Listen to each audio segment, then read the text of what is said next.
Ó ti náwó sórígun mẹ́rẹ̀ẹ̀rin àgbáyé. You are stretched forth your hand in the four corners of the world. Bó o bá ṣàmẹ́ níbi tó náwó sí tí ìyanu rẹ̀ wà tí ọ̀tá fi pamọ́. Bó o bá ṣàmẹ́ ó yá ó máa jáde sí. Oh my God. Ìyanu tó fi pamọ́ síbi tó náwó sí. Náwó yẹn jáde sí mi o. Ìyanu tó fi pamọ́ síbi tó náwó sí. Ó di àṣẹ Olódùmarè lórúkọ Jésù àánú kó yọ̀ǹda rẹ̀ fún ọ. Obìnrin ṣàmì mo ní àánú kó yọ̀ǹda rẹ̀ fún ọ. Mo ní àánú Ọlọ́run yọ̀ǹda rẹ̀ fún ọ. Mo ní àánú Ọlọ́run yọ̀ǹda rẹ̀ fún ọ. Mo ní àánú Ọlọ́run yọ̀ǹda rẹ̀ fún ọ. Àánú Ọlọ́run máa yọ̀ǹda rẹ̀ fún ọ. Àánú Ọlọ́run máa yọ̀ǹda rẹ̀ fún ọ. Mo ní àánú Ọlọ́run máa yọ̀ǹda rẹ̀ fún ọ. Sókè lórí bàbá lọ́nà tó yẹ ó yá lágbo kọjá.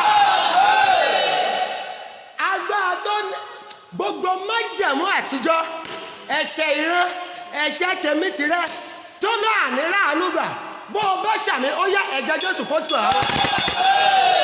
mo ní ẹ̀jẹ̀ Jésù máa wẹ̀ wá mọ́. ẹ̀jẹ̀ Jésù máa wẹ̀ wá mọ́. mo ní ẹ̀jẹ̀ Jésù kó wẹ̀ wá mọ́. mo ní ẹ̀jẹ̀ Jésù kó wẹ̀ wá mọ́. ó yá ẹ̀jẹ̀ jọ pé Jésù àdúrà tí mò ń gbọ́ rèé ẹ̀yin tẹ́ ẹ bá ti ṣe rẹ̀ ní 31 times ẹ jẹ́ mọ̀ pé ti ṣe rẹ̀ ní 31 times bẹ́ẹ̀ ni ẹ jẹ́ jọ gbàdúrà yìí ẹ pé Jésù ní gbogbo ibi tẹ́ ẹ wà wàá máa fi kọ́ra sọ̀rọ̀ wàá rí ẹni tó wà lẹ́gbẹ̀ẹ́ rẹ̀ ò ní lè sọ̀rọ̀ ìwọ tó lè sọ̀rọ̀ ni ó máa kẹsà Olúwa ta ló ní kí n mọ́fò jáde lọ́dún yìí. ta ló ní kí n mọ́fò jáde lọ́dún yìí. ta ló ní ṣe kí ni sà. ta ló ní kí n mọ́fò jáde lọ́dún yìí. let me tell you wọ́n ti plan ẹ̀ pé àwọn kan á mọ́fò jáde lọ́dún yìí bẹ́ẹ̀ hello ibi tó o máa ti mọ̀ rè o ti ń lo oṣù mẹ́sàn-án nínú ọdún yìí kí ló ti dáwọ́lé bẹ́ẹ̀ ni bàbá kì í ṣèpè ẹ máa rí i pé àwọn kan á dẹ̀ tó bá di December 31 year 2020 wọ́n á ní pé happy new year but guess what wọ́n dẹ̀ waste 366 days mọ́ wọn lọ́wọ́ they will waste 366 days in their hand nothing to show forth. There is not going to be a tangible miracle that happened in their life. That is what I'm talking about. I want you to pray. Agbára tó ní kí n, oh my God, olórí mo tún ráyọ̀, olóò ti ṣe ẹ̀, tó bá ti pé 31, bó o bá ṣàmì, oṣù yìí ni lórúkọ Jésù, ìtàn rẹ máa yí padà. Sí rere, ìtàn rẹ máa yí padà. Ẹ jẹ́ sáré gbàdúrà yẹn, ẹ jẹ́ wá ẹ jẹ́ ṣe àwọn mẹ́fà. Àwọn èèyàn kan ti kú mẹ́ nínú ẹ̀yin méje tí mo fẹ́ gbàdúrà fún tẹ̀ ṣe rẹ̀ ẹ jẹ́ ń gbàdúrà fún àwọn mẹ́fà ta ló ní kí n mọ́fò jáde lóṣù. ta ló ní kí n mọ́fò jáde lóṣù yìí. agbára tó ní kí n mọ́fò jáde lọ́dún. agbára tó ní kí n mọ́fò jáde lọ́dún yìí. gbìyànjú kó rí bó tí ó pé 31 o ta ló ní kí n mọ́fò jáde lọ́dún. ta ló ní kí n mọ́fò jáde lọ́dún yìí. ẹ máa wọ bójì sá. ẹ máa wọ bójì. sọ́rí mò ń bọ̀ wá síbi tó le let me tell you you need a radical prayer at this time. O ní ìdàdúrà tó lé bẹ́ẹ̀ ni sà gbọ́ mi sà tó o bá gbòòrò o lè gbòòrò mo máa sọ fún yín o tó o bá gbòòrò o ṣe lè ṣe kí ni. Tájù Bọ́lájí olóòtí ṣí ẹ̀ látòní lọ ẹ̀gàn rẹ kó dògo. Naomi ó ti ṣí ẹ̀ gbogbo agbára tó ń gba omijé ìkọ̀rọ̀ lójú rẹ bó o bá ṣàmì agbára yẹn kó lànà. Are you ready tonight? Ẹ pé Jésù. Tẹ́lí Olúwa ní pé jẹ́ àsọ fún ọmọ Olúwa ní pé ọmọ sọ fún wọn jẹ́ kí wọ́n gba àdúrà tí ò ní àánú nínú àdúrà tí ò ṣe kíni. Hello Mósè láàánú tẹ́lẹ̀ ṣùgbọ́n nígbà tó ní pé wọ́n dìlé o ó ní ẹ̀yà tí àwọn èèyàn bá kú ikú tó nọ́mà wọn ò ní mọ̀ pé Ọlọ́run wà Bíbélì ní pé ilẹ̀ lanu ó gbé Kórà Dátàn àti Àbúrámù mi. That is what I'm talking about. Bẹ́ẹ̀ni if you are gentle with your battle will waste your life. My God. Tó o bá lọ jẹ́jù pẹ̀lú àwọn tó ní ẹ lára gbàgbé ẹ̀ wọn ò ní jẹ́ kí ìlérí Ọlọ́run ó ṣẹ. Rájí Malik olóòtí ṣí ẹ̀ rẹ̀ látòní lọ ọwọ́ rẹ̀ yẹn ó yá kó tẹ ohun rere. Olórí Motúnráyọ̀ olórí Nobudi látòní lọ ẹni ń lépa rẹ fún ibi àtẹ̀yìn àtàwọn tó bá ọ ṣàmì lórúkọ Jésù ara iná kó tún wọn. Motúnráyọ̀ Mercy ilẹ̀kùn àánú látòní lọ ó yá kó ṣí fún ọ. Oh my God, Ìtúwà glories, I prophesy the door of favor will be opened unto you in the mighty name of Jesus. Yusuf Balikis gbogbo ẹni kẹ́gàn rẹ lánàá bó o bá ṣàmì wọ́n máa padà tẹ́lẹ̀ bọ̀. When the age rose Sandra, I prophesy every monitoring spirit against your destiny as you shout amen they will be silent by fire in Jesus' name. Ẹ pé Jésù ẹ máa sọ fọ́lọ́run sà ta ló ní kí n mọ́fò jáde lọ́dún. ta ló ní kí n mọ́fò jáde lọ́dún. Àrá iná máa pa wọ́n. Àrá iná máa pa wọ́n. Ta ló fẹ́ kí n mọ́fò jáde lọ́dún. Tó ní ká má kí mi kú oríire. Yé kí lè ṣe lórílẹ̀ àlàyé. Ẹ máa wọ bójì.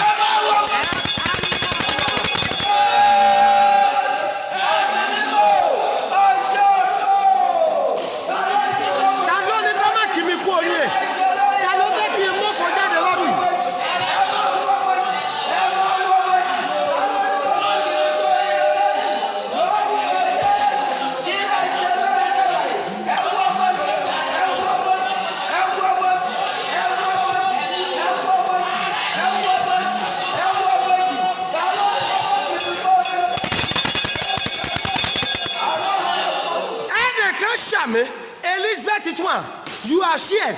As from today, I prophesy doors of favor will be opened unto you in the name of Jesus.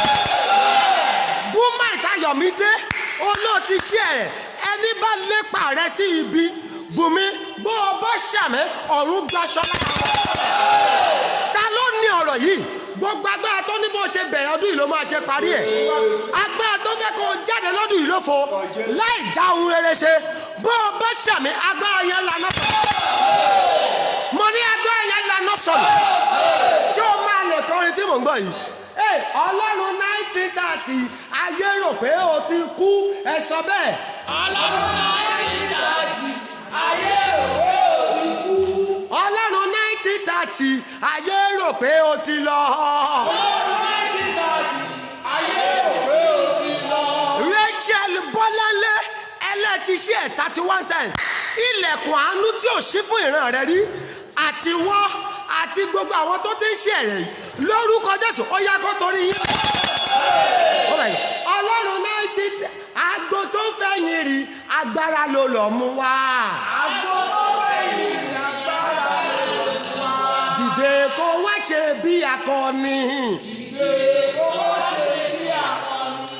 Azeez Adétúnjí ó ti ṣí ẹ̀rẹ̀ ìrànlọ́wọ́ tó máa dẹ́rù bòṣì láyé rẹ ìrànlọ́wọ́ tó máa gbé ẹ dìde bó o bá ṣàmì àtàwọn tó ti ṣí ẹ látàrọ̀ àtàwọn online member ìrànlọ́wọ́ yẹn ó yẹ kó dé báyìí. Bẹ́ẹ̀ni aago yẹn máa lọ ọwọ́ rẹ̀ á dẹ̀ máa sọ̀rọ̀ sà. Ọlọ́run 1930 ayé rò pé o ti kú. Ọlọ́run 1930 ayé rò pé o ti lọ. Aago tó fẹ̀yìn rìn agbára ló lọ mú wá. Ìdè ó wá ṣe bí akọni ó yá. Ayé rò pé o ti kú. Ọlọ́run 1930 ayé rò pé o ti lọ. Aago tó fẹ̀yìn rìn agbára ló lọ mú wá. Láti dé ó wá ṣe bí akọni. Ọlọ́run 1930 ayé rò pé o ti kú. Ọlọ́run 1930 ayé rò pé o ti lọ. Àkókò fẹ́yìn rẹ̀ agbára ló lọ mú wá. Ìdè ó wá ṣe bí akọni. Ó yá. Ayé rò pé o ti kú. Ọlọ́run 1930 ayé rò pé o ti lọ. Àkókò fẹ́yìn agbára ló lọ mú wá. Ó yá dìde. Ọlọ́run 1930 ayé rò pé o ti kú. Ọlọ́run 1930 ayé rò pé o ti lọ. Agogo fẹ̀yìn rìn agbára ló lọ mú wá. Ó yá dìde. Ó wá ṣe bí akọni. Ó yá. ayé rò pé o ti kú. Ọlọ́run 1930 ayé rò pé o ti lọ. Àkókò fẹ́yìn agbára ló lọ mú wá. Ó wá ṣe bí akọni. Ó yá dìde. Ó wá ṣe bí akọni.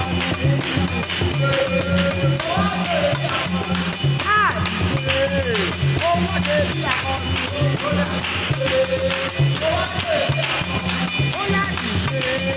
Ó wá ṣe bí akọni. Ọlọ́run 1930 ayé rò pé ó ṣe mí lànà tó o bá sọ̀rọ̀ yẹn dáadáa. Ayé rò pé o ti lọ torí pé agbo tó fẹ́ yín rìn agbára ló lọ mú wá. Ọlọ́run ò dìde kó wá ṣe bí akọni. Are you ready? Ẹ pé Jésù Olúwa bì wọ́n wó. Olúwa bì wọ́n wó. Gbogbo ẹni tó fẹ́ kí n mọ̀fọ́ lọ́dún yìí. Gbogbo ẹni tó fẹ́ kí n mọ̀fọ́ lọ́dún yìí. Gbogbo ẹni tó fẹ́ kí n mọ̀fọ́ lọ́dún yìí. Gbogbo ẹni tó fẹ́ kí n mọ̀fọ́ lọ́dún yìí. Olúwa máa bì wọ́n wó. Olúwa bì wọ́n wó. Ẹni tó fẹ́ kí n mọ̀fọ́ lọ́dún yìí. Ẹni tó fẹ́ kí n mọ̀fọ́ lọ́dún yìí. Ayérayé ẹ máa bì wọ́n wó.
ládùn yìí ni obìnrin tó ṣàmì tó lé ò ní mọ́fọ́ jáde.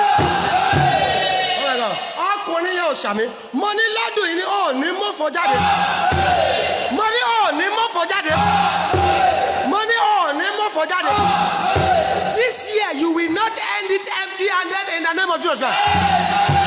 Ẹ jẹ́ sọ̀rọ̀ yìí ogun tó sọ mí dà láìmọ̀ ṣe. Ogun tó sọ mí dà láìmọ̀ ṣe. Kẹ́rí mò ń bọ̀ nbì kan o ibi tí mò ń lọ yìí òun ló le jù. Olúwa nípa ọmọ bá wọn sọ̀rọ̀ lórí kíni kan náà ogun àjàtúnyà. Ogun kíni mo pè é? Ogun tí inú èèyàn ti dùn pé òun ti borí tó máa tó padà rí. Recurrent battle. Overcoming recurrent battle. Sori tó o bá lọ múra kò dá sà. Àwọn wo ló ń bá mi tu ṣe ẹ pé àwọn èèyàn wọlé sà. Ẹ pé Jésù gan ní gbogbo ibi tẹ́ ẹ bá wà. Ogun tó sọ mí dà láìmọ̀ ṣe. Ogun tó sọ mí dà láìmọ̀ ṣe. Ó yá jáde láyé mi. Ó yá jáde láyé mi. Ogun tó sọ mí di aláìmọ̀ ṣe. Ogun tó sọ mí dà láìmọ̀ ṣe. Ó yá fayé mi sílẹ̀. Ó yá fayé mi sílẹ̀. Ogun tó sọ mí di aláìmọ̀ ṣe. Aláìmọ̀ ṣe. Ogun tó sọ mí dà láìmọ̀ ṣe. Ó yá jáde láyé. Jáde.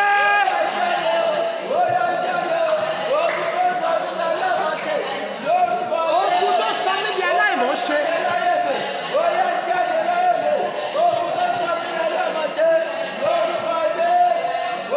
Every battle that made me useless, go out of my life. Jáde lára mi. Go out of my life in the mighty name of Jesus Christ.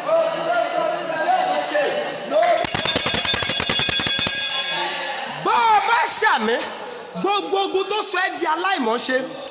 Every battle that have turned you to someone useless, they said, and with the fact that you are trying, but nothing is coming out of your trying. Bó o bá ṣàmì, today, that battle is destroyed by fire in the name of Jesus. Mo ní ogun yẹn máa fi ayé rẹ lẹ̀. Mo ní ogun yẹn máa fa ayé rẹ lẹ̀. Ìyá yìí ogun yẹn máa fa ayé rẹ lẹ̀. Every battle that have turned you to someone that does not know how to do it, that is making you to try and try, but nothing is coming out of your life. If your amen roar like thunder, by fire, that battle is terminated in the name of God. I said that battle is terminated in the name of God. That battle is terminated in the name of God. Money, that battle is terminated in the name of God. Ẹ jẹ́ gbàdúrà yìí, mo fẹ́ lọ bí ọ̀rọ̀ yẹn. Ẹ bá mi pe àwọn èèyàn wọlé. Ẹ jẹ́ gbọ́ bí àdúrà ìsà. Kí ni àdúrà náà? Oh my God. Okay, ó kù ṣẹ́jú díẹ̀. Kí ni àdúrà náà? Olúwa fi ìyanu kan pààrọ̀ orúkọ táyé mọ̀ mí mọ́. Olúwa fi ìyanu kan pààrọ̀ orúkọ táyé mọ̀ mí mọ́. Just one miracle. Use one miracle to terminate insult in my life. Fi ìyanu kan pààrọ̀ orúkọ táyé mọ̀ mí mọ́. Fi ìyanu kan pààrọ̀ orúkọ táyé mọ̀ mí mọ́. Bẹ́ẹ̀ni, I want you to begin to share. Sorry, wàá share rẹ̀ dáadáa sà. Ìwọ tó ti share rẹ̀ 31 times, God bless you. Mo fẹ́ kó o máa tú àdúrà yẹn pé ìyanu tó máa pààrọ̀ orúkọ táyé mọ̀ mí mọ́. Ìyanu tó máa pààrọ̀ orúkọ táyé mọ̀ mí mọ́. Olúwa yọ̀ǹda rẹ̀ fún mi. Olúwa yọ̀ǹda rẹ̀ fún mi. The miracle that will terminate insults. Oh my God. Ìyanu tó máa pààrọ̀ orúkọ mi. Ìyanu tó máa pààrọ̀ orúkọ mi. The miracle that will terminate insult in my life. Lord, surrender to my life. Surrender to my life. Ìyanu tó máa pààrọ̀ orúkọ mi. Ìyanu tó máa pààrọ̀ orúkọ mi. Olúwa yọ̀ǹda rẹ̀ fún mi.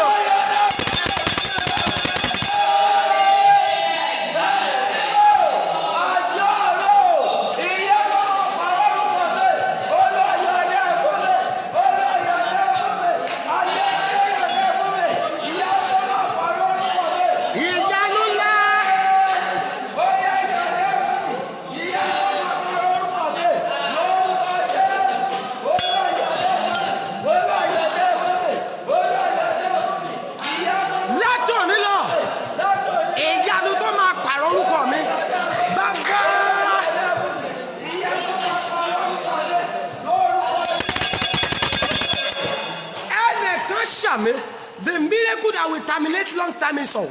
Ọlásùnkànmí Awóyẹmí, you have shared. Látọ̀ nílọ bàbá, àdáwọ́lé rẹ̀ ó yá kó yọrí sí ìyàwó. Mo ní àdáwọ́lé yìí kó yọrí sí ìyàwó.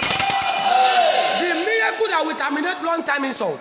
Ìyanu tó máa pa ẹ̀gàn àti ìtìjú rẹ̀. Èmi ò mẹ́ni tó ní o. Bó o bá ṣàmì àánú yọ̀ǹda. Mo ní àánú yọ̀ǹda. Mo ní àánú máa yọ̀ǹda. wọ́n ti yọ̀ tí wọ́n ti ká hallelujah tẹ láọ̀dún wọn náà ẹ bá mi kí hallelujah méje. Help me shout 7 hallelujah and 7 glory, because kí ló ṣẹlẹ̀, the battle I brought into this church, the Lord have overcome it for me. But guess what, after 2 months the battle resurfaced again and they begin to start fight that battle again. Ogun tó ti ṣẹ́ tẹ́lẹ̀ tó tún bẹ̀rẹ̀ nínú ayé rẹ, every battle you have overcome before that is starting again in your life, if your amen roar like thunder, today God will put an end totally. Mo ní ogun tó ti ṣẹ́ tẹ́lẹ̀ tínú rẹ̀ dùtùdù bọ́dọ̀ ti ṣẹ́ ogun yẹn, bó o bá ṣàmì tó ogun yẹn tún padà wá ń jà ológun látòní lọ, ogun yẹn fayé rẹ̀. Folúkẹ́ Ọbásanjọ́ you have shared lórúkọ Jésù ó máa rẹ́rìn ayọ̀. Àbọ́lì olóò ti ṣe ó ti tún táàgì àwọn èèyàn, ohun tó ń pa ẹ́ lẹ́kún lórúkọ Jésù ó máa pa ẹ́ lẹ́kún. Nahum chapter 1 verse 10, the Bible says the Egyptians you see today you will see them no more. Mo ń bọ̀ wá lórí ọ̀rọ̀ yẹn. Only the Egyptians you see today you are going to see them no more. Only Íjíbítì tẹ́ ẹ rí lónìí ẹ ò ní rí wọn mọ́, ọ̀rọ̀ Ọlọ́run nìyẹn. But why the Egyptians you are seeing, you are still seeing them again? Íjíbítì tó rí lónìí má gbàgbé ó rí lánàá, ṣùgbọ́n lẹ́yìn oṣù méje tún padà rí wọn. Dámilọ́lá Ajírọ́ba, you have shared. I prophesy sudden miracle that will turn things around for you. Bó o bá ṣàmì, the Lord will surrender it. That's it. The word of God said, the Egyptians you see today, you are not going to see them. But guess what? You are still seeing that battle again. Kí ló fà á? Let me tell you the reasons. Reason for your current battle. Number 1, ayé máa fi sọ ènìyàn lẹ́nu. They will use it to give you a name. Wọ́n ní pé irú ayé wo ló wá gbé? What kind of life is this? She has overcome that battle before. But guess what? The battle have resurfaced. Tó o bá ṣọ́ra wọn wá fi sọ̀yàn lẹ́nu. Ayé máa mọ̀ ṣùgbọ́n wọ́n máa mọ̀ ṣe kí ni? Wọ́n máa mọ̀ ṣe. Ogun téèyàn ti ṣẹ́ tẹ́lẹ̀, ogun yẹn á tún wá dìde láti lè sọ̀yàn lẹ́nu ni. Ogun tó ti fi sọ ẹ́ lẹ́nu yìí, every battle that people are already mocking you with, sisi folu ti ṣe rẹ̀ látòní lọ ẹ̀gàn rẹ̀ kó dògo. Bùkọ́lá Ayọ̀délé ló ti ṣe rẹ̀ látòní lọ ìmájẹ̀mú tó máa gbé ayé rẹ̀ dìde àti gbogbo àwọn tó ṣe rẹ̀ látàrí ó yá májẹ̀mú yẹn wọ ayé rẹ̀. Mo ní ogun tí wọ́n ti fi sọ ẹ́ lẹ́nu, bó o bá ṣàmì lónìí ni àmì kan fáyà kan ó yá kó fàyà. Ó ti ẹ̀dá tó bá jẹ́ pé ẹ̀yin náà wà mí ò ṣàmì dáadáa. Ẹ̀yin ẹ̀ náà ogun tí wọ́n ti fi sọ ẹ́ lẹ́nu yẹn lórúkọ Jésù ó yá kó fàyè. Patricia Lekan Emmanuel, you have shared. As from today, áńgẹ́lì tó máa sọ̀rọ̀ yín dayọ̀, the angel that will change your situation, the angel that will turn your life around. If your amen roar like thunder, such an angel will be released upon you in the name of Jesus. Money wọ́n máa ṣe kí ni sà? Àrídùnnú Olúwa tó fún mi ó ti ṣe ẹ̀ látòní lọ gbogbo ojú tó bá rí ẹ ó yá kó máa ṣàánú rẹ̀. Mo ní ayé máa fi ṣe kí ni? Wọ́n máa fi ń sọ̀yàn lẹ́nu. Bẹ́ẹ̀ni, that is number 1. Wọ́n á ṣe kí ni? You have shared that you have started a watch party. Mo tún ráyọ̀ ẹ̀gàn rẹ lórúkọ Jésù ó máa dògo. Mo fẹ́ kọjá àjọ gbàdúrà nípele yìí. Ogun táyé fi ń sọ mí lẹ́nu. Ogun táyé fi ń sọ mí lẹ́nu. Oh my God, tó o bá sọ̀rọ̀ yìí kò dáa. Bẹ́ẹ̀ni, ogun táyé fi ń ṣe kí ni? Ogun táyé fi ń sọ mí lẹ́nu. Ẹ̀gbọ́n wọn fi ogun yẹn sọ Anna lẹ́nu. Ṣé rárá lé rẹ àgàn ni? Bẹ́ẹ̀ni, don't you see Anna? Ever since she's been going to church, yet she's unable to give birth. She's been going to Shiloh every year. She's been going to Shiloh every month. Hello, you have been going to church. Ben, guess what? People are already mocking you with your church that you are going. Mr. Amos Omola, látòní lọ, àkàbà ògo tí ìran rẹ̀ ògùn rí. Amos, bó o bá ṣàmì àti gbogbo àwọn èèyàn tó ṣàmì lórúkọ Jésù, àánú kó mú ẹ̀yin gùn láti lọ. Mo fẹ́ kó ké ogun táyé fi ń sọ mí lẹ́nu. Ogun táyé fi ń sọ mí lẹ́nu. Ó yá fàyè mi lẹ̀. Ó yá fàyè mi lẹ̀. Ọ̀gá ọ̀rọ̀ yẹn ò yé yín. Bẹ́ẹ̀ni, ogun táyé fi ń sọ̀yàn lẹ́nu, ogun àìlọ́kọ wọ́n fi ń sọ̀yàn lẹ́nu. Wọ́n á ní ṣé rárá lé bó ṣe dàgbà tó kò tiẹ̀ tí ìlọ́kọ ládé orí. Oh my God, ó rárá lé rẹ at this age ó yẹ kó ti dáwọ́ ọmọ bíbí dúró at 45 kò tẹ̀ tí ì lọ́mọ débi kó máa kò tí ì lóyún débi kó máa bímọ. Hello, mo ti rí ẹni tó wọ sí 56 lóbìnrin ó ti gbàgbé menopause ó ní dáàdi òun ṣì ń wojú Olúwa fọ́mọ. Menopause kò sí nǹkan tọ́lọ́run ò lè ṣe o ṣùgbọ́n wọ́n ti fi sọ lẹ́nu. Nǹkan tí mò ń sọ fún yín nìyẹn. Wọ́n máa fi àṣetì sọ̀yàn lórúkọ. Wọ́n máa fi àṣetì wọ́n á ní pé pẹ̀lú bá ṣe kówó tó fún akówó business kò sí business tó ṣe tó ṣàṣeyọrí rí bẹ́ẹ̀ wọ́n ti fi sọ yẹn lọ́ni. That is what I'm talking about. I want you to pray. Ogun táyé ti fi sọ mí lẹ́nu. Ogun táyé ti fi sọ mí lẹ́nu. Ó ti ẹ̀dá tó bá jẹ́ báyìí lè ṣe sọ ó yá fàyè mi sílẹ̀. Ó yá fàyè mi sílẹ̀. Ẹ̀yin ọ̀la ẹjọ́ mo fẹ́ kẹ́ máa fi kọ́ra sọ̀rọ̀ ti yín sà. Ogun táyé ti fi pè mí lórúkọ. Ogun táyé ti fi pè mí lórúkọ. Ó yá jáde láyé mi. Ó yá Jáde láyé mi. Jáde láyé mi.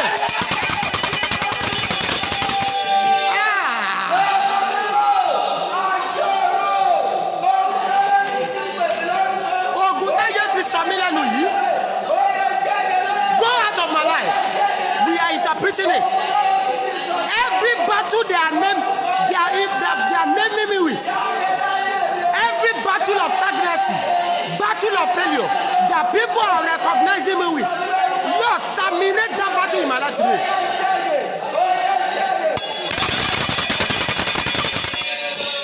I prophesy every battle the people already know you with. Every battle people have already recognized your life with. That they are making, and whenever they make mention of your name, they will make mention of that battle. Whenever they make the mention of Anna, they will make mention of a battle, which is childlessness. I don't know your battle. I don't want to know your name, but I prophesy. Every battle the people of the world are already making mention of your name with. If your amen roar like thunder, I prophesy that battle is terminated in the name. Money ogun tí ayé ti fi sọ ẹlẹ́nu bó o bá ṣàmì lórúkọ Jésù ó yá kó money kó fàyè money kó fàyè money ogun yẹn kí ni nǹkan ìkejì bẹ́ẹ̀ ni ìdí méje ni o ní ayé ṣe máa ń gbé ogun àjàtújà wá. Number 2 bẹ́ẹ̀ ni ogun yẹn ayé máa fi sọ ènìyàn di aláìmọ̀ọ́ṣe. Wọ́n á fi kí ni wọ́n á fi sọ ènìyàn di aláìmọ̀ọ́ṣe pé ẹ fílẹ̀ aláìmọ̀ọ́ṣe ni. Then that person is trying, he or she is she's struggling, but guess what? Bí àdúrà tá gbà lánàá májẹ̀mú tó máa kú tó máa jẹ́ kí wọ́n kú sí kíni èbúté òfo májẹ̀mú tó máa sọ wọ́n di aláìmọ̀ọ́ṣe níran wọn. Bẹ́ẹ̀ ni májẹ̀mú yẹn ogun ni á sọ wọ́n di aláìmọ̀ọ́ṣe ogun àjàtúnjà. Guess what? Lánàá ó ti ṣẹ́gun àìní, but today oh my God ó ti tún wọnú àìní yẹn ogun àjàtúnjà. They will say okay, what's wrong with you? With the way you are trying, you are just struggling and struggling. Nothing is coming out of your life. Our son, your dear life, but mo gbàdúrà. Ẹni tó ṣàmì ogun tó sọ ẹ́ di aláìmọ̀ọ́ṣe. Every battle that has turned you to a vagabond and a useless person, and not knowing that you are not useless, you are trying all your possible best to make it in life, but a battle is over your life that turned you to someone that is useless. As you shout amen, I prophesy that battle will leave your life in the name of money ogun yẹn fi ayé gbọ́ kí ni ohun ìkẹta tí wọ́n máa ṣe ìdí tí wọ́n máa ṣe fi ogun àjàtújàjà yàn náà tí wọ́n bá fẹ́ pé ènìyàn nínú pọ̀ they will just want that person to be merry-go-rounding from one place to the other. Wọ́n á ní pé ó lè ń pò yìí bí iṣẹ́ àbábà bẹ́ẹ̀ ni ó dáwọ́lé lè nothing is coming out of it. She have done this business. She is selling clothes. Nothing is coming out of it. She is, oh my God. She have sold, she is selling jewelries. She is selling shoes. She have sold virtual. She have done more than 7 kinds of trade. But guess what? Yet the life still remains stagnant. They want to make her life to be that person is going to be moving from one position to another, and yet he or she is not moving forward in life. Mo gbàdúrà ogun tí ayé fi sọ ẹ́ di aláìmọ̀ọ́ṣe yìí tó fi jẹ́ kó máa pòyì ojú kan bí ẹni tí ò lò bí àgùntàn tí ò lólùṣọ́ tó fi jẹ́ kó máa pòyì bí iṣẹ́ àbábà tó dé èbúté yíyanjú bó o bá ṣàmì ogun yẹn kó mo ní ogun yẹn. Oh my God. Number 4 tí wọ́n bá fẹ́ fi ilé ayé súnyàn. If they want to make the life worthless, if they want to make you, then tá bá fẹ́ gbé ogun àjàtújà wá wọ́n á jẹ́ mọ́ wọ́n á mọ̀ mọ́ wọ́n á fẹ́ jẹ́ kí ilé ayé ó sú ẹni yẹn. That person will be tired of living. Someone called me yesterday. He said, Daddy, ẹgbẹ́ gbàdúrà fún mi. Only I have tried to commit suicide more than 3 times.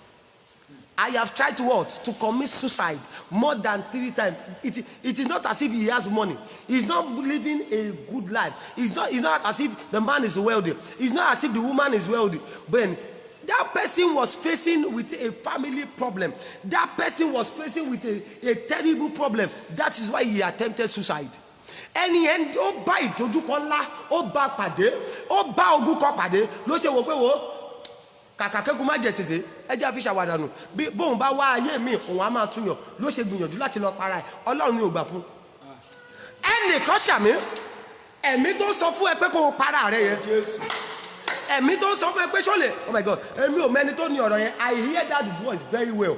The Lord told me there is someone watching me tonight. There is a spirit that is always telling you that it can never be well with you. There is a spirit that is always telling you, no matter how you pray, that spirit is always telling you that you can never make it in life. That spirit is always holding you down. Èmi gbàdúrà bó bá ṣàmì ẹ̀mí tó máa sọ fún ẹ pé àdúrà rẹ ò lè gbà ẹ̀mí tó máa sọ fún ẹ pé ò lè ṣe rere bó bá ṣàmì lórúkọ Jésù ẹ̀mí yẹn fàyè rẹ dà. Ẹjọ́ ẹyin dẹ́wọ̀ ọ̀la ẹ̀ ṣàmì ó ṣe mí lànà mo rí èèyàn kan tó wà níbí báyìí ṣùgbọ́n ó ṣe mí lànà kò sọ̀rọ̀ kò kàn mí o. Mo wí pẹ̀lú àṣẹ Olódùmarè ẹ̀mí tó máa sọ fún ẹ pé ayé rẹ ò lè dá. That spirit that is always telling you that no matter how you try that you can never make it in life. The Lord is telling me that person is watching me tonight. I come against that spirit by the power in the name of Jesus Christ. Every evil spirit telling you that you can never go beyond your father's line, that you can never make it above your mother. Every evil spirit telling you that you can never achieve success. Gbogbo ẹ̀mí òdì tó máa sọ fún ẹ pé ò lè ṣe rere pé kò sí ìwọ ìṣẹ̀lẹ̀ gbàdúrà tó pé ayé rẹ ò lè nítumọ̀ tó bá jẹ́ ìwọ ni mò ń bẹ̀ sọ̀rọ̀ àmì mẹ́ta fáyà mẹ́ta ni ó ṣe lórúkọ Jésù ẹ̀mí yẹn kó la lọ́jà.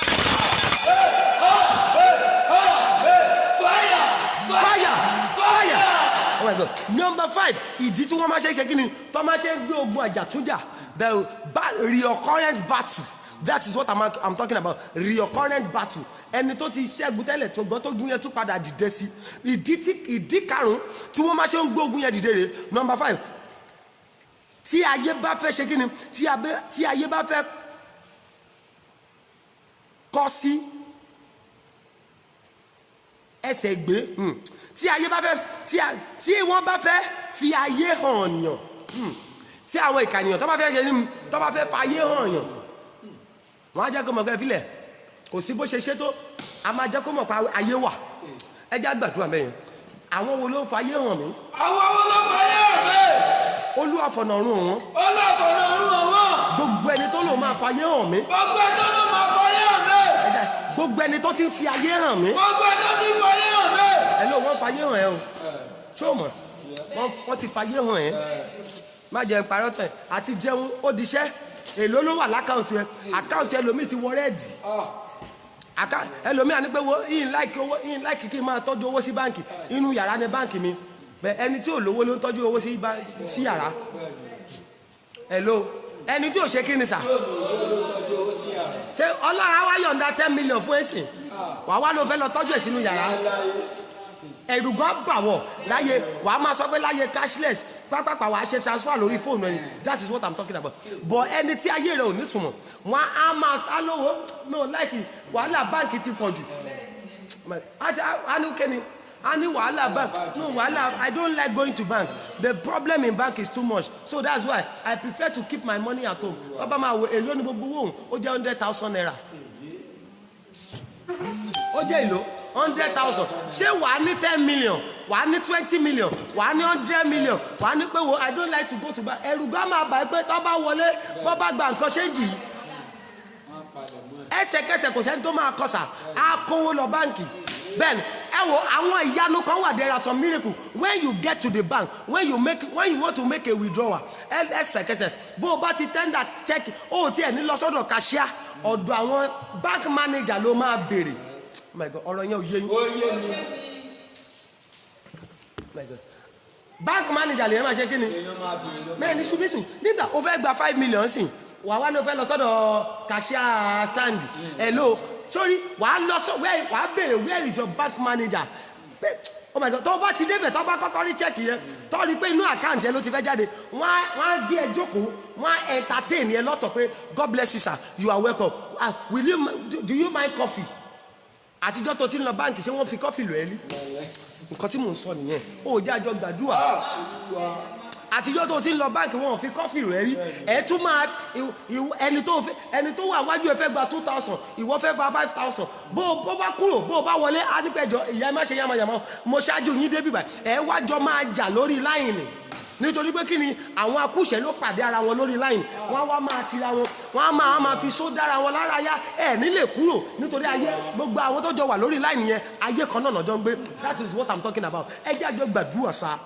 bẹ́ẹ̀ni tọ́ba fẹ́ wọ́n á fi ayé hàn yàn wọ́n á ní pẹ́ filẹ̀ ẹ má jẹ́ kó kúrò lójú kan ẹ jẹ́ ká yẹ̀ wà lójú kan ẹ pé Jésù sà bẹ́ẹ̀ni ẹ máa pariwo àdúrà ṣé àwọn olówó wa Nàìjíríà mo gbọ́ ń gbà kan wọ́n ní pé nígbà tó fẹ́ ṣe election wọ́n ní bullion van náà fi gbówó lọ sọ́dọ̀ bàbá kan lára àwọn alágbára ní Nàìjíríà bullion van náà fi gbówó lọ sọ́dọ̀ wọn àwọn báńkà ló ṣe kí ni wọ́n ru owó lọ sọ́dọ̀ wọn ní lẹ́kọ̀ọ́ ni mo fi torí nǹkan tí mo sọ fún ẹ nìyẹn àwọn sórí tọ́lọ́run bá gbéyàn dìde débì kan ó nídìí àti iṣẹ́ máa tò sí báyìí mo fẹ́ sáré lọ gbowó àti jíde àwọn báńkà ò tí ì dé wọn ò tí ì dé ọ́fíìsì báńkà mi àṣẹ máa wọlé ìwọ tó fẹ́ lọ gbowó ti wà lẹ́nu ọ̀nà wọn ti ṣí géètì báǹkì ó ti wà lẹ́nu ọ̀nà ní 7:30 wọ́n dẹ̀ máa ṣí báǹkì ní 8 o'clock àwa dúró irú ẹ̀ náà ti ṣèmí náà rí àwájọ dúró àwájọ máa wojú ara wa gbogbo ọjọ́ yẹn ni mo mọ iye àwọn tó ṣiṣẹ́ ní báǹkì bẹ́ẹ̀ni wọ́n wá fún gbogbo wa ní nọ́mbà bẹ́ẹ̀ni wọ́n á ṣe kí ni wọ́n á fún gbogbo wa ní nọ́mbà gbogbo àwọn tó fún nọ́mbà àkúṣẹ́ ni wá bẹ́ẹ̀ni èmi lè gba nọ́mbà 89 màá wá béèrè táìmù wọn lẹ́yìn débì báyìí ẹlòmíà níbo òun mà ti débẹ̀ látago 6 èmi dẹ̀ débẹ̀ nítò 7 ó ní òun ti débẹ̀ lágo 6 mo dẹ̀ gba nọ́mbà 89 àwájọ wá dúró sẹ́nu títì especially àkókò kòró yìí bẹ́ẹ̀ni wọ́n wá dúró sí wọ́n máa pè nọ́mbà 1 ibẹ̀lẹ̀ lómi mo dẹ̀ ìṣojú mi èèyàn kọ́ dẹ̀ wa mọ́tò wọlé bẹ́ẹ̀ni ó gbé jíwagàn wọlé ó dẹ̀ kọjá gbogbo àwa tá a dúró sẹ́gbẹ̀ẹ́ títì tá a dúró sí online àwọn security báàgì wọ́n dẹ̀ ṣí wọ́n ṣe kí ni wọ́n ṣí géètì fún ó dẹ̀ wọlé àwa sì tò sẹ́nu ọ̀nà òun ti wọnú báǹkì ibi táwa tò sí ló ti tún padà jáde tó fi wálẹ̀ sí mo dẹ̀ rí ó láàpù láìlọ́nù ó gbénu ọkọ̀ ó dẹ̀ bá tiẹ̀ lọ nǹkan tá à ń sọ nìyẹn àánú ni ẹ jẹ́ àjọ gbàdúrà ọjọ́ tí ń lọ sà ọjọ́ tí kí ni ọjọ́ tí ẹ pé Jésù iye àwọn tó nígbà wọn máa fàyè hàn mí iye àwọn tó ń fàyè hàn mí iye àwọn tó ti ń fàyè hàn mí iye àwọn tó ti ń fàyè hàn mí Olúwa fi ọ̀nà ọ̀run hàn wọ́n. fọ̀nà ọ̀run ṣe kí ni. ọ̀rọ̀ yẹn ò nítumọ̀. pẹ̀lú gbogbo nǹkan tí mo sọ yìí ṣé kò tí ì ṣe ẹ́ àbájọ nígbà tí wọ́n ti sẹ́ndì owó gidi sí ẹ lóò ní ọjọ́ lọ́sẹ̀ àwọn ṣéǹdì náà sẹ́ndì tó yẹ ní òṣètì ní òṣìṣẹ́ olè gbàdúrà ẹ ké sà ẹ gbàdúrà mo ń sọ fún yín tí ìyanu bá débì kan dáàdì bó o bá ti dé báńkì bó o bá ti hello bank manager how are you I am coming to the bank tomorrow ó máa ní pé you are welcome sir bó o bá ti ẹsẹ̀kẹsẹ̀ hello mo ti wà wájú báyìí lórí bank manager máa sá eré jáde ó máa ṣí gate let ọ̀gá enter wàá wọlé oh my God ẹ jẹ́ àjọ gbàdúrà kò yẹ káyé wa máa lọ báyìí sá kò yẹ let me tell you then o lè wo pé téèyàn àwọn kan máa sọ kankan wọ́n ní téèyàn bá lówó kò ní jẹ́ kó mọ Ọlọ́run ẹ̀ ló irọ́ ló pa tó o bá kùṣẹ́ lò ní mọ Ọlọ́run bẹ́ẹ̀ ni tó o bá kùṣẹ́ àti ṣèfẹ́ Ọlọ́run máa nira you are going to lie you will not be able to do the will of God you will not be able to obey God's commandments but when you are okay bẹ́ẹ̀ni bọ́ bá pe sáfìsì ìrọ̀rùn ló máa fi lọ bọ́ ẹni tó lówó lọ́wọ́ dandan ni tó bá pe sáfìsì lọ́jọ́ Sunday ó lè jẹ́ gbàyẹn lèèyàn kan máa pe pé ẹ̀ ló yà tọ́pẹ́ afẹ́ rajà ṣọ́ọ̀bù ó dẹ̀ ti gbàgbé pé the Bible says keep the Sabbath day holy àwòpá ìyìn ló ń jẹ́ lé mo níyàwó mo lọ́mọ ọmọ 5 wà nulẹ̀ àtèmi àtọkọ ajẹ́ 7 ẹ wo dáàdi ẹ má bínú ẹ jẹ́ sáré lọ ṣọ́ọ̀ṣì ẹ jẹ́ sáré lọ ṣọ́ọ̀bù tá a bá wá bí wọ́n léèrè kí ló dé tẹ̀ wá ṣọ́ọ̀ṣì dáàdi ẹ wo ẹ mọ̀ pé Bíbélì ní pé ìgbàgbọ́ láì ṣiṣẹ́ òfò ni ẹ má bínú mo sáré lọ tajà ni ẹ jẹ́ àjọ gbàdúrà tọ́lọ́run bá ṣe ìyanu fún ẹ o ní 10 million lákàntì inú ilé yìí ní 200,000 tó bá dọjọ́ Sunday kò sẹ́ni tó lè pẹ́ fún business wà ní pé please can you hold on I will come tomorrow let us meet on Monday wọ́n ló máa tún fún wọn ní time rẹ̀ bẹ́ẹ̀ni but tí ìyanu ò bá ti ṣẹlẹ̀ ní ayé èèyàn bẹ́ẹ̀ni kò sí nǹkan tó bá pè é fún ká pè é láàrin òru eré ló máa fi jáde. Oh my God, abájọ tí bíbélì yẹn sọ kankan nínú Psalm 127 ó ní asán ni fún àwọn tó pẹ́ síwọ́ ó ní wọ́n tún oh my God wọ́n tètè jí wọ́n tún pẹ́ síwọ́ wọ́n tún jóje ìkáàánú ẹjẹ́ àgbàdúrà dámi kì í ṣe bó o ṣe ṣiṣẹ́ tó lọ́nà rẹ máa ṣe là oh my God abájọ àwọn Yorùbá ní pé iṣẹ́ kọ́ lówó sà àánú ni ẹni Ọlọ́run bá ti rán àánú sí ló máa ń dìde ẹ pé Jésù ọjọ́ ti lọ ẹjẹ́ gbàdúrà ẹ̀yọ̀kan yẹn ẹ sọ fún Ọlọ́run ta ló ní pé mi ò gbọdọ̀ rọ́nà lọ. ta ló ní mi ò gbọdọ̀ rọ́nà lọ. Olúwa tì wọ́n sí bojì. Olúwa tì wọ́n sí bojì. Olúwa ṣe kí ni sà. Olúwa tì wọ́n sí bojì. ṣé kò dá kó o lo mọ́tò gidi ni. mo máa sọ fáwọn èèyàn mi ṣọ́ọ̀ṣì ìjọ́ wo ló fẹ́ máa lo mọ́tò pé wàá ti gbé síbi tó mọ̀ kó máa da free. ẹlòmíì ó ní mọ́tò kan tí dáàdì mi ló ń gbà kan mọ́tò yẹn sọ mí di mẹkáníìkì òjijì pẹ̀lú kọ́là báyìí tá bá ti ń lọ báyìí tí wọ́n bá ti yọnu báyìí a máa fa kọ́là yọ lẹ́sẹ̀kẹsẹ̀ a máa kó sábẹ́ mọ́tò mo ti mọ ibi tí ìṣòro wà àwa máa gba tá a bá ti gba tọ́tọ́ bá ti stáàtì a bá ti dé program àṣẹ tó fi kọ́là sí padà nǹkan tí mò ń sọ fún ẹnìyẹn kọ́là ohun tó ṣe ìyanu tó change ẹ̀ mọ́ wọn lọ́wọ́ ẹ jẹ́ àjọ gbàdúrà ẹ sọ fún Olódùmarè Olúwa gbogbo ẹni tó fàyè wọ̀ mí pé mi ò gbọ́dọ̀ dìde Olúwa tì wọ́n síbòjì Olúwa tì wọ́n síbòjì ẹni tó ní mi ò ní dìde àṣẹ tá a fi dè mí mọ́lẹ̀ every authority of darkness that have been used to hold me stagnant oh Lord terminate that authority àṣẹ òkùnkùn tá a fi di ayé mi mọ́lẹ̀ mú akáchi fẹ́ sí tòsí o bẹ́ẹ̀ ni lẹ́yìn àdúrà ilé mo máa gbàdúrà sí nìyẹn àṣẹ òkùnkùn tá a fi di ayé mi mọ́lẹ̀ Olúwa fi iná sí lára mi. Ó sọ̀rọ̀.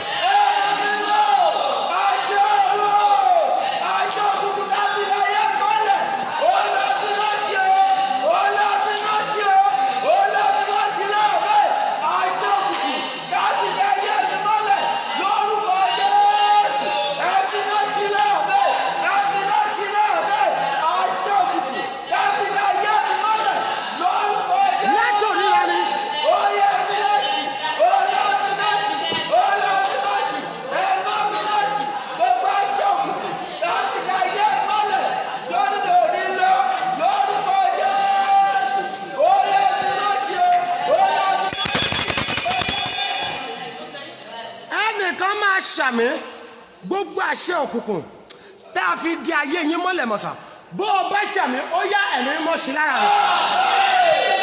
ẹ jẹjẹ gbàdúrà kan yìí àdúrà kan tó kù dé ẹ máa fi kọ́ra sọ̀rọ̀ ta ló ní kí n mọ bí kú ọmọ ti rí lára. ta ló ní kí n mọ bí kú ọmọ ti rí lára. Oh my God ẹ wà àwọn abiyamọ ó ṣe mí lánàá ṣẹ́rí ẹ̀yin abiyamọ tẹ́ ẹ wà online I want you to pray like a I don't know how I'm going to call it. I want you to pray as if ọmọ tí ilẹ̀kùn bá mú yàn lọ́wọ́ bẹ́ẹ̀ ni mo fẹ́ jẹ́ ọmọ àfikọ́ra sọ̀rọ̀. Please, women, especially women, I want you to pray as if you are on your labour. Ọmọ kẹ́tọ́ obìnrin bá ti ń rọbí, oh my God, kì í ṣojú lásán, ìkanra ní sà. Mo fẹ́ kó máa fikọ́ra sọ. Ta ló ní kí n mọ bí kú ọmọ ti rí lára? Ta ló ní kí n mọ bí kú ọmọ ti rí lára? Lónìí ni Olúwa tì wọ́n síbòjì. Lónìí ni Olúwa tì wọ́n síbòjì. Jẹ́ kó forí ara wọn gbé. Jẹ́ kó forí ara wọn gbé. Whosoever that wants me to know the pain of the death of a child, whosoever that want me to know the grief of the death of a children, oh Lord, let them carry the load with their head. Gbogbo ẹni tó ní kí n mọ bí kú ọmọ ti rí lára. Gbogbo ẹni tó ní kí n mọ bí kú ọmọ ti rí lára. Olúwa jẹ́ kó forí ara wọn gbé. Á dá fún ẹ bó ṣe sọ̀rọ̀ sórí ibi tó wà ní kó o dá bẹ̀rù sà kò dá o bẹ́ẹ̀ ni wọ́n á ní oh my God wọ́n á nípa àní rírú ẹ̀ mọ́ èyí tó ṣẹlẹ̀ yẹn kò ní ṣẹlẹ̀ mọ́ bẹ́ẹ̀ ni ó yẹ kó máa fi kanra sọ ta ló fẹ́ kí n mọ bí kú ọmọ ti rí lára. Ta ló fẹ́ kí n mọ bí kú ọmọ ti rí lára. Olúwa jẹ́ kó máa forí ara wọn gbé. Jẹ́ kó máa forí ara wọn gbé. Gbogbo ẹni tó fẹ́ kí n mọ bí kú ọmọ ti rí lára. Lónìí o Olúwa jẹ́ kó forí ara wọn gbé.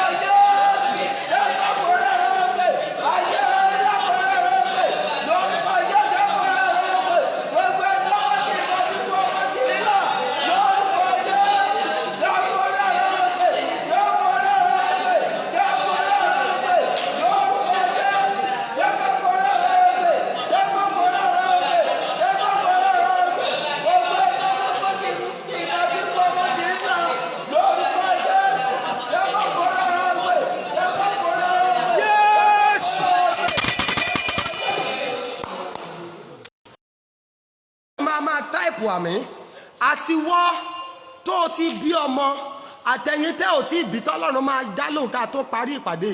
Mo gbàdúrà gbogbo ẹni tó ní pé ẹ máa mọ bí kú ọmọ ti rí lára lórúkọ Jésù ó yá kó forí ara wọn gbé.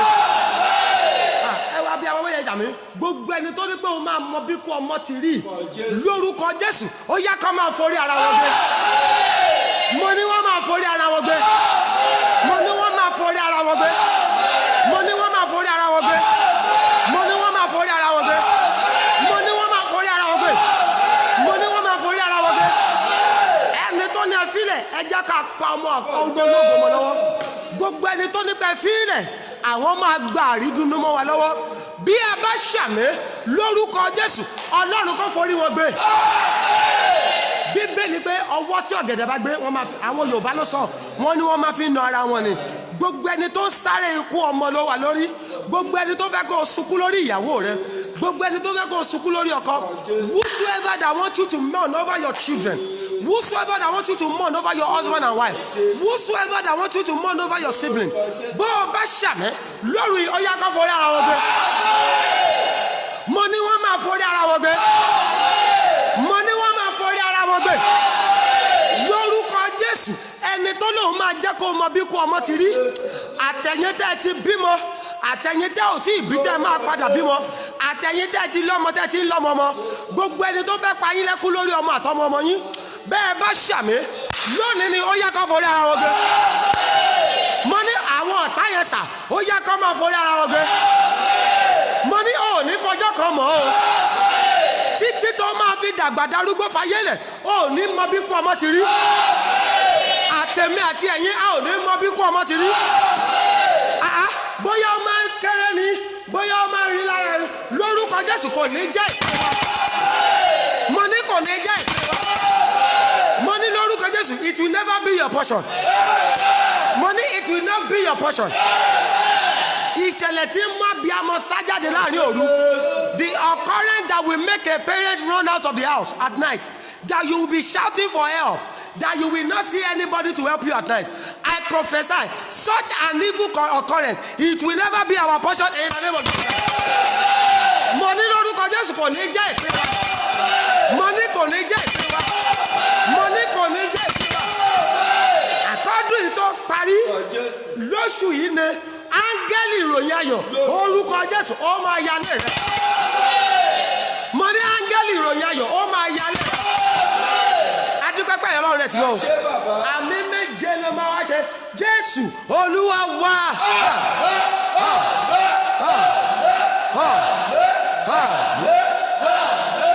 Àmì lórúkọ Jésù. Amen and amen. Mo wá káṣí ìfọ̀ kó o fi sórí jàre. Mo gbàdúrà fẹ́ni tó ṣàmì in the remaining days of this year handkerchief ìbànújẹ́ bó o bá ṣàmì kò ní tẹ̀ ẹ́ lọ́wọ́. Ó dìpa kejì báyìí pẹ̀lú àṣẹ Olódùmarè. Mo ní èyí tó kù nínú ọdún yìí the remaining days in this year the handkerchief of sorrow, handkerchief of tears, handkerchief of mourning. If your amen will roar like thunder, it will never get to your hand in the name of Jesus Christ. Ìṣẹ̀lẹ̀ tí wọ́n ní pé we are sorry for the loss, it will never occur again. Ìṣẹ̀lẹ̀ tí wọ́n ní pé a ó ṣe ní láàánú irú ìbànújẹ́ tó ṣẹlẹ̀ yóò máa ní ṣẹlẹ̀ mọ́. Bó o bá ṣàmì such an occurrence will never be your portion and your family in the name of Jesus Christ. Mo ní irú ìṣẹ̀lẹ̀ yẹn kò ní jẹ́ ìpín rẹ. Mo ní kò ní jẹ́ ìpín rẹ. Mo ní kò ní jẹ́ tiẹ̀. Lórúkọ Jésù ìṣẹ̀lẹ̀ ìbànújẹ́ yẹn kò ní jẹ́ tiẹ̀. Alẹ́ yìí tó kù kọ́dún yìí parí ìṣẹ̀lẹ̀ ìyanu ayọ̀. Tọ́mọ ní pé dáàdi ẹgbà ẹ kú oríire àná. Handkerchief yìí rèé. Ẹ bá fi nù lágùn yín. Handkerchief ayọ̀ rèé. Handkerchief oríire rèé. Bẹ́ẹ̀ bá ti ń ṣàmì ó yá kó fi lé ẹ lọ́wọ́. Mo ní handkerchief ayọ̀ yẹn kó fi lé ẹ lọ́wọ́. Ohun mẹ́ta tó kọ sínú handkerchief yìí pé o fẹ́ ok ó ṣe Ọlọ́run kó tó December 25 lórúkọ Jésù àánú Olódùmarè kó yọ̀ǹda rẹ̀. Mo ní àánú Ọlọ́run kó yọ̀ǹda rẹ̀. Ohun tó kọ sínú handkerchief yìí ohun tó sọ pé o fẹ́ kọ́ Ọlọ́run ṣe everything you have written in that handkerchief that you want God to do before December 25 all those 3 things, they will be manifested in your life in the mighty name of Jesus.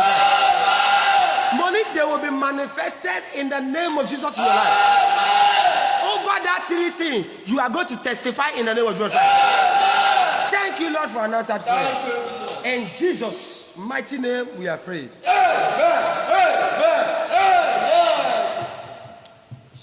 Mo fẹ́ gbọ́dọ̀ jájọ kọrin. Mo ti gba lẹ́tà ayọ̀. Mo ti gba lẹ́tà ayọ̀. Mo ti gba lẹ́tà ayọ̀. Torí náà èmi ò tún ṣẹ́rù à. Mo ti gba lẹ́tà ayọ̀. Ìwọ tó lórí yẹn ni o. Mo ti gba lẹ́tà ayọ̀. Orin táńgẹ́lì yẹn kọ létí mi nìyẹn o. Mo ti gba lẹ́tà ayọ̀. Èmi ò tún ṣẹ́rù. Ẹ pariwo, èmi ò tún ṣẹ́rù ayé mọ́. Èmi ò tún ṣẹ́rù ayé mọ́. Èmi ò tún ṣẹ́rù ayé mọ́. Èmi ò tún ṣẹ́rù ayé mọ́. Gbogbo wa o, a ti gba lẹ́tà ayọ̀. Olúwa, a ti gba lẹ́tà ayọ̀. A ti gba lẹ́tà ayọ̀ o. God bless you, sir. God bless you, ma. Lálẹ́ yìí. Eloka Psalm 111. Psalm 111. Just read it 3 times inside it. Read Psalm 111 3 times on the handkerchief. And we are going to keep it till tomorrow. We are going to come online again tomorrow. 8 p.m. Nigerian time. Be prepared. Tomorrow night, by God's grace. 8 p.m. Nigerian time. Psalm 111. Lema Kasi. Psalm 111. Ẹ kà sí ìwọ náà mo fẹ́ kó jẹ́ àjọ sọ̀rọ̀ yẹn gbogbo bí tẹ́ bá wà ìwọ náà máa type pé mo ti gba lẹ́tà ayọ̀ mo ti gba lẹ́tà ayọ̀ mo ti gba lẹ́tà ayọ̀. I have received the letter of joy. I have received a joyful letter. I have received the letter of joy. I have received the letter of promotion. Mo ti gba lẹ́tà ayọ̀ mo ti gba lẹ́tà àṣeyọrí. I have received the letter of breakthrough. Bẹ́ẹ̀ni. So I want you to keep that handkerchief till tomorrow night. Ẹ má gbàgbé the prayer is going to end on Sunday. The prayer is going to end on Sunday, so be prepared. Èní ní 99 lórúkọ Jésù ó máa mọjọ́ òní ó máa mọjọ́ òní sí ìyanu. Lórúkọ Jésù ó máa mọjọ́ òní sí ìyanu. Ó máa mọjọ́ òní sí ìyanu. God bless you, sir. God bless you, ma. Thank you for joining us tonight. Lórúkọ Jésù ẹ máa ní testimony. I want to appreciate everyone. I sent a message today that God, Oluwatise, our YouTube subscribers at 100. Benny, it is Benny. Benny, I want to appreciate every one of you for doing that. If you are yet to subscribe, go and subscribe to the YouTube page. Prophet Joshua Oni. Subscribe to the YouTube page. But I want you to subscribe and want to work our program. Want that need testimony. You want to subscribe, Benny. Kó dẹ̀ refer èèyàn kan pé wọ́n náà ṣe kí ni lọ subscribe kó dẹ̀ wo àwọn program bẹ́ẹ̀ tó wà ń bẹ̀ ó dá mi lójú pẹ̀lú gbogbo àwọn program yẹn kò sí bó ṣe máa wo tí ìyanu ò ní ṣẹlẹ̀ láyé rẹ̀ bẹ́ẹ̀ subscribe to the YouTube page. Subscribe to my YouTube page, Prophet Oni. That's the YouTube page. And my prayer remain the same. It's 08039462147. My prayer number remains the same. It's 08039462147. That's my prayer number.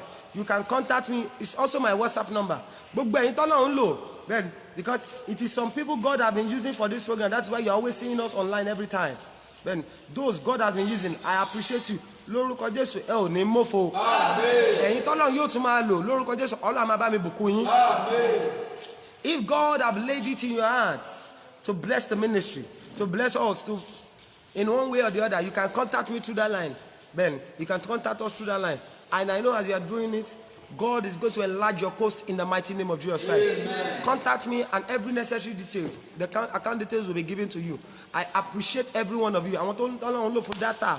Look for petrol. Look for tithe. Look for vows. Look for every kind of thing. I appreciate you. May God bless you more in Kingdom Partners. If you want to be the part of the Kingdom Partners too, you can let me know. Ojoojúmọ́ ni mo ń gbàdúrà fún àwọn Kingdom Partners yẹn. Àwọn protocols wọ́n ti kọ orúkọ wọn fún mi. Every day I am always praying for them. Lórúkọ Jésù níbi gíga lórúkọ Jésù àánú máa gbé yín débẹ̀. If you like to be the part of the Kingdom Partner, you can let me know. Just chat me up on WhatsApp. Then àwọn Ọlọ́run lò fún ìpàdé yìí. Bóyá a fẹ́ lọ sí mountain, a fẹ́ lọ program kan, a fẹ́ ṣe one or two things. They are the one God have been using. I really appreciate you. God is going to establish you in all ramification in the mighty name of Jesus. Amen. Thank you so much. Don't forget, let us meet 8 p.m. Nigerian time tomorrow. That's going to be on Thursday. That's going to be 10/9/2020. Let us meet 8 p.m. Nigerian time. Lórúkọ Jésù ẹ máa ní testimony. Èmi Joshua lẹ̀rí kan. God bless you, sir.